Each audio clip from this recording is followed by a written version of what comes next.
lorsque j'étais tout petit, oui, tout petit, dans les années 2000,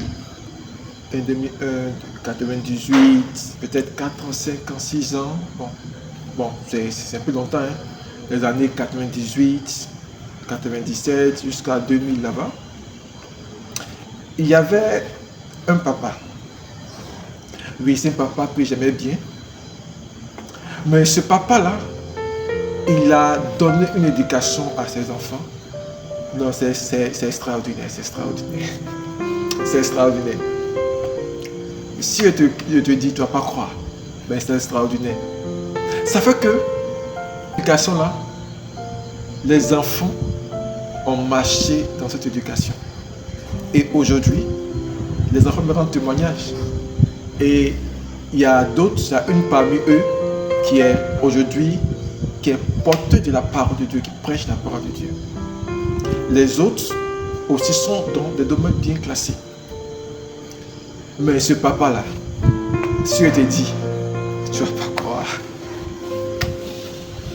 Lui,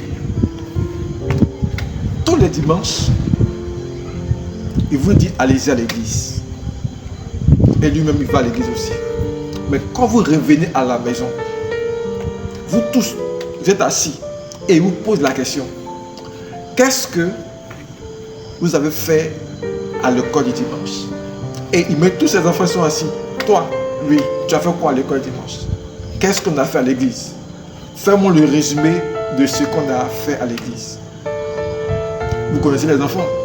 Il y a d'autres qui vont dire oui, on a fait ceci, on a fait cela. D'autres vont commencer à expliquer. Il y a toujours un dedans. Il ne sait pas ce qu'on a fait. C'est toujours lui, il ne sait pas ce qu'on a fait. Donc le papa, qu'est-ce qu'il faisait? Il avait une prison chez lui à la maison. Donc il avait une mini-prison. Il avait une mini-prison qu'il a fabriquée chez lui à la maison. Quand tu ne vas pas aller à l'église, là, tu ne manges pas. Tu restes comme ça jusqu'au lendemain. Et ça faisait que, quand un dimanche arrive, il faut rester à la maison. Nous, on était le voisin proche. Donc, on côtoyait un peu les enfants. Et nos grands frères qui étaient avant son âge, souvent dans les causeries, c'est de ça qu'on parlait. Ça faisait que les enfants commençaient à aller à l'église parce que j'ai dit que si je ne vais pas à l'église là, je ne vais pas manger. Si je ne vais pas à l'église là, je sais ce qui m'attend à la maison. Et ils partaient à l'église. Et ils venaient. Parce que quand on finit le culte, le père posera la question, qu'est-ce qu'on a fait à l'église? Toi, on a fait quoi? Toi, on a fait quoi?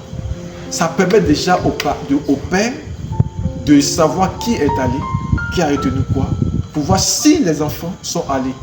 Parce que lorsqu'on va à l'église, toi, parent, tu es concentré au grand temple. Au grand temple. Si ton enfant est assis à l'école le dimanche, tu ne sais pas.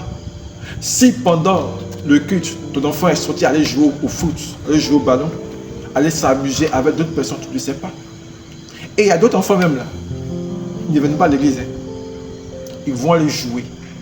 Et quand ils voient qu'il est 10 heures, on va sortir peut-être à 11 heures, c'est là qu'ils viennent à l'église. Et ils vous font croire qu'ils ont passé tout le temps à l'église. Pourtant, ils étaient ailleurs. Donc la technique que ce père a utilisée pour ses enfants est une très bonne technique. C'est vrai, d'aucuns me diront que ce que les enfants sont partis à l'église parce qu'ils voulaient manger, oui. Il est mieux que tu prives ton enfant de cela pour qu'il dise que s'il ne vient pas à l'église, je ne vais pas manger. Mais plus tard, l'enfant va comprendre. Plus tard, il va comprendre que ce que tu faisais n'était pas pour le punir en réalité. Mais c'était pour lui inculquer des valeurs. C'était pour lui inculquer une éducation qui va l'aider plus tard. Dans ça aussi, il y avait une aussi de mes amies aussi, d'une histoire de l'église, car ce témoignage, elle disait que elle partait à l'église pour pouvoir manger. Parce que son papa aussi, là, quand tu ne vas pas à l'église, tu ne manges pas. Donc elle, c'est à cause de ça qu'elle partait à l'église. Et ses frères qui ne partaient pas à l'église, ils ne mangeaient pas à la maison.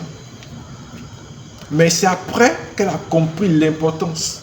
Et au fur et à mesure, elle a donné sa vie à Jésus. Et elle a compris que ce que papa faisait n'était pas mauvais. C'était pour mon éducation. C'était pour mon bien. Et aujourd'hui, je suis content. Et quand elle a rendu le témoignage, c'est vrai qu'on a ri. Mais on a compris que cela fait du bien. Aujourd'hui, elle est chrétienne. Aujourd'hui, elle est engagée à l'œuvre de Dieu. Aujourd'hui, elle est responsable à l'église. Mais il a fallu que son père puisse faire un travail de sous-bâtiment. Je parle du père, oui, mais il y a aussi la mère. La maman aussi a le travail qu'elle fait. Le père a aussi son travail qu'il fait. Chacun donne l'éducation aussi spirituelle à l'enfant.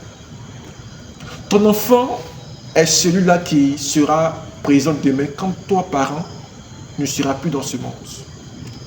Mais qu'est-ce que tu auras laissé? Parce que quand tu ne seras plus dans le monde, tu n'auras plus revenir encore pour dire à ton enfant dans l'église.